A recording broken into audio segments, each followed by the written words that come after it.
Ya pemirsa, dialog kembali kita lanjutkan. Sebelum saya kembali ke Mas Haris, saya ke Bu Pungki dulu. Bu Pungki, tadi menurut Mas Haris ini waktunya terlalu pendek, 30 hari. Apakah kemudian tim pencari fakta memang merasa terbelenggu dengan 30 hari ini, tidak maksimal jadinya hasilnya? Memang ini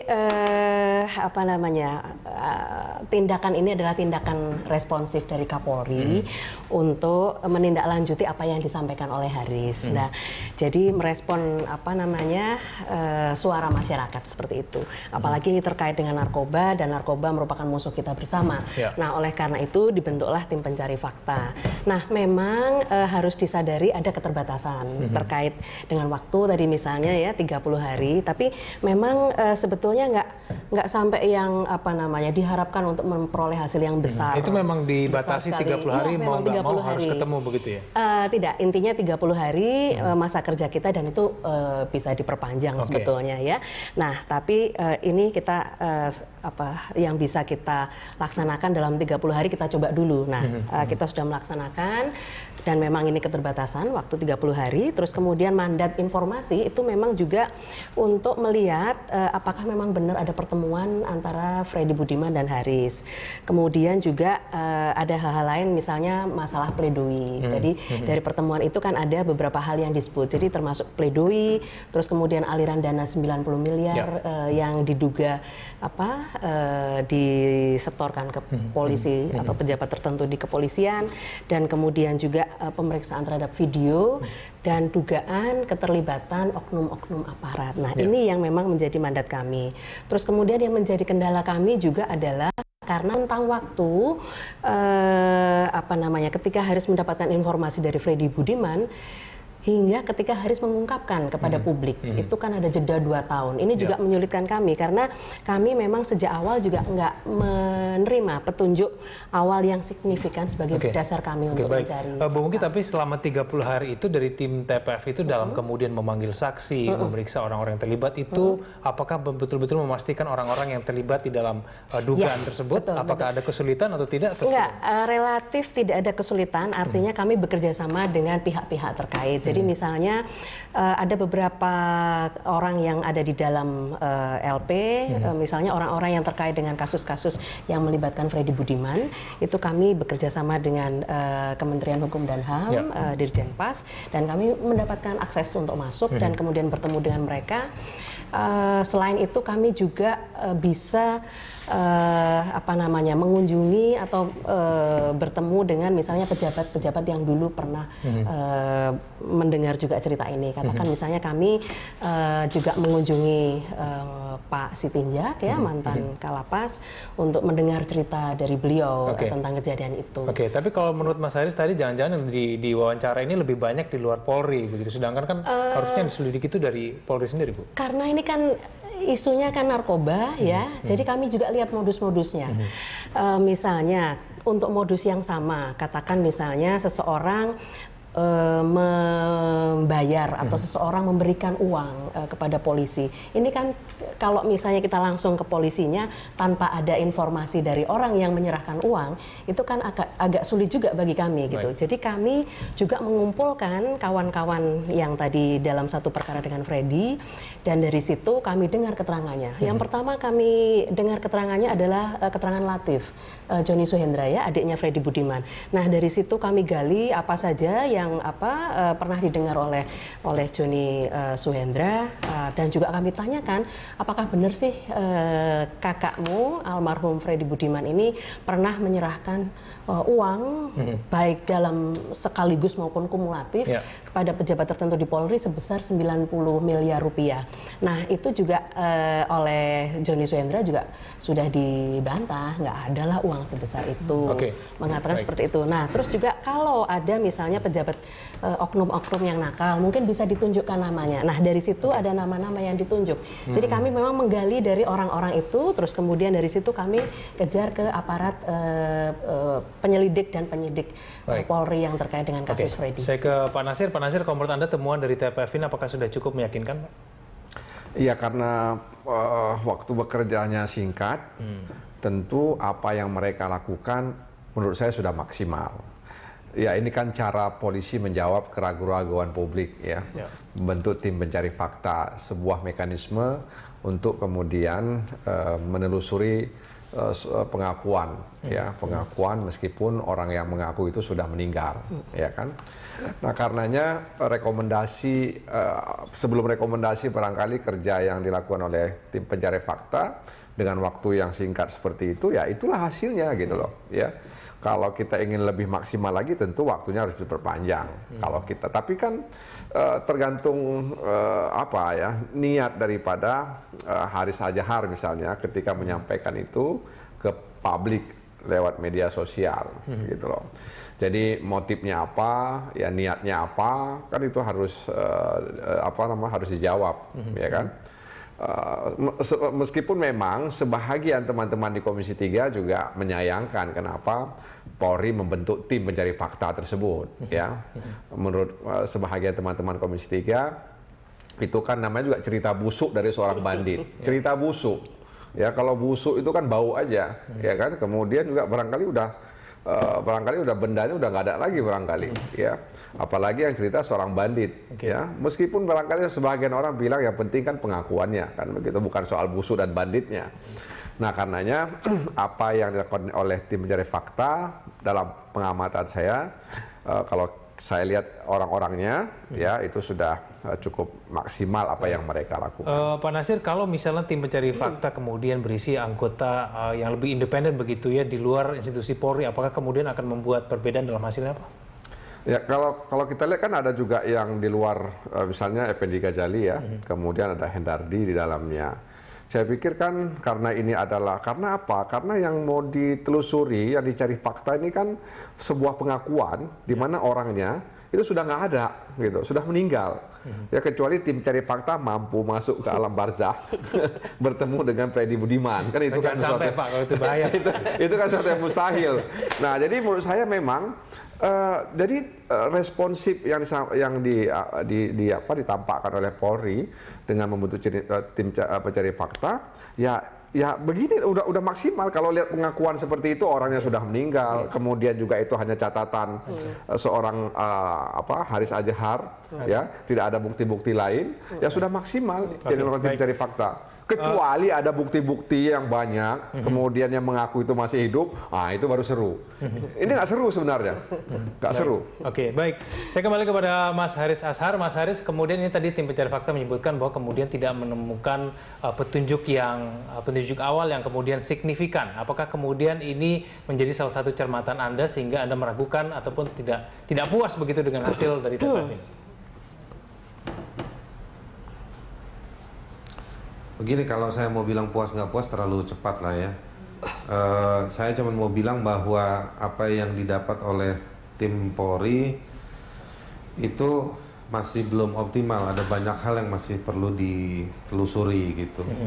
Nah, dalam masa kerjanya sebetulnya pernah ada coba komunikasi informal. Tapi memang begini, kita kan juga harus mengkalkulasi, memperhitungkan beberapa hal. Ada saksi, ada sumber informasi, ada tempat yang kami merasa penting untuk dapat jaminan perlindungan ketika kami memberikan informasi itu ke siapapun, ke tim Polri ataupun BNN ataupun TNI atau siapapun. Nah, kita pernah coba komunikasi ke pihak istana, tapi pihak istana rupanya mau menunggu hasil dari 3 institusi ini dulu, baru nanti dibandingkan lagi dengan apa yang kami miliki. Kontras juga lagi menyusun laporan, gitu. Tapi kita nggak mau seolah-olah reaktif, polisi keluarin laporan, kita keluarkan laporan nanti. Biarkan waktunya satu persatu keluar dengan optimalisasi laporan masing-masing. Nah, saya dan Kontras baru dihubungi kemarin minggu lalu, dan akhirnya janjian hari Jumat untuk ketemu.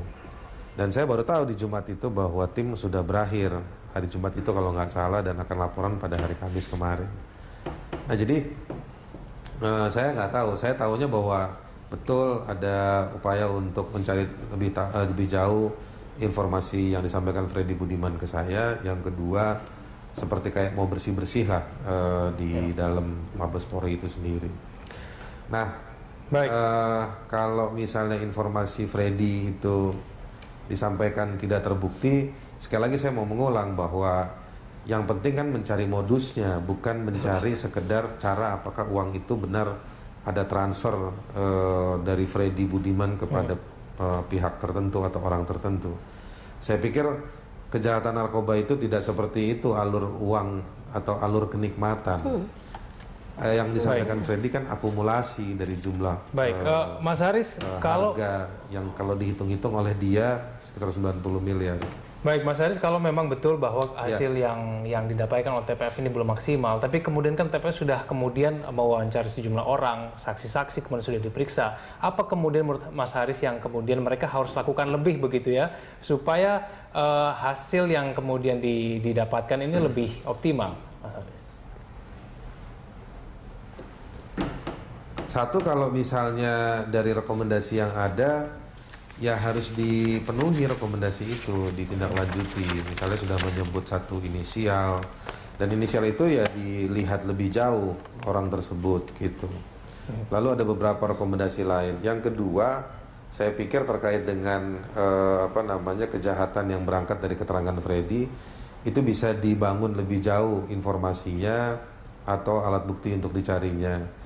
Bisa melalui tim, ya bisa Kapolri bisa melaporkan dulu ke Presiden, atau bisa memastikan juga ke dalam untuk membentuk tim kerja. Kalau menurut TPF kan katanya Satgas ya. Artinya ada banyak cara untuk menindaklanjuti. Bisa juga dalam proses kerja itu diawasi oleh sejumlah pihak, bekerja sama oleh sejumlah pihak. Nah, soal Pak Nasir Jamil tadi gitu ya, yang mengatakan bahwa Freddy-nya sudah meninggal dan lain-lain, itu kan asumsinya bahwa kejahatan ini dilakukan oleh Freddy saja, padahal kan sejak awal Freddy sudah bilang. Dan kalau informasi ini belakangan nanti benar, sampai sejauh ini masyarakat juga melihat kenyataan itu ada di lapangan, ini kan juga pertanyaan buat DPR, ngapain aja gitu, apalagi Pak Nasir Jamil gitu ditanya kemana aja gitu, kok juga nggak tahu soal begini. Katanya mitranya BNN, mitranya Polri, gitu kan, mitranya lembaga penegak hukum. Kok suaranya lebih cenderung ngikutin arusnya hasilnya TPF, hasilnya Polri, ya kan?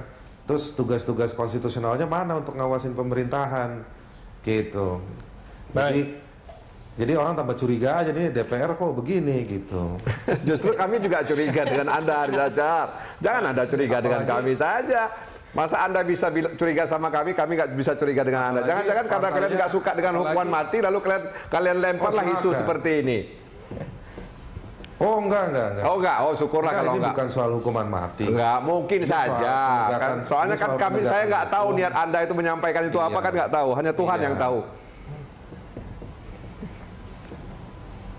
Begini, kalau soal niat, saya ingin menunjukkan bahwa dalam soal proses hukum, ya, itu bahwa banyak yang tidak tuntas.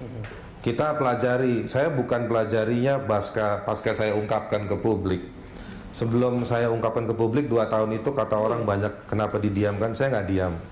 Kita coba membandingkan dengan sejumlah berkas, sejumlah putusan, ya kan. Di kontras kita pelajari beberapa putusan. Ternyata ada banyak putusan yang menggambarkan proses hukumnya tidak optimal dalam kasus-kasus narkoba. Saya mau mengusulkan Pak Nasir Jamil dan teman-teman mungkin bisa coba bicara dengan Komisi Judisial. Sejauh yang saya tahu, Komisi Judisial itu juga punya catatan terhadap pemantauan mereka dalam kasus-kasus terkait dengan narkoba. Kalau yang saya gambarkan ini bahasa saya, ada semacam template. Jika kalau terkena pasal segini, proses dan putusannya seperti ini. Jika kasusnya digunakan pasal ini, larinya ke sini. Ada pola yang sudah terstandarisasi. Misalnya ada beberapa pengacara itu yang ditunjuk, penunjukan. Baik, ini Mas aneh. Haris. Kok orang-orang yang punya uang banyak, yang dibilang bandar, kok pengacaranya ditunjuk oleh pihak-pihak tertentu, bukan mereka yang mencari pengacara misalnya. Okay. Nah, lalu ada misalnya pemerasan dalam penggunaan pasal-pasal tertentu. Baik. Nah, ini banyak sebetulnya yang bisa digali. Ini untuk menunjukkan Mas bahwa Haris, ini informasi proses hukum yang itu sebetulnya sangat tidak ditunggu. optimal, ada yang tidak tepat. Ya, Mas Haris, apakah kemudian dari pengakuan Freddy Budiman menyebutkan nama-nama tertentu yang berada di pejabat Polri tertentu kemudian untuk yang patut diduga menerima aliran dana tersebut? Soalnya kalau tidak, ini tim TPF pasti akan kesulitan untuk mencarinya.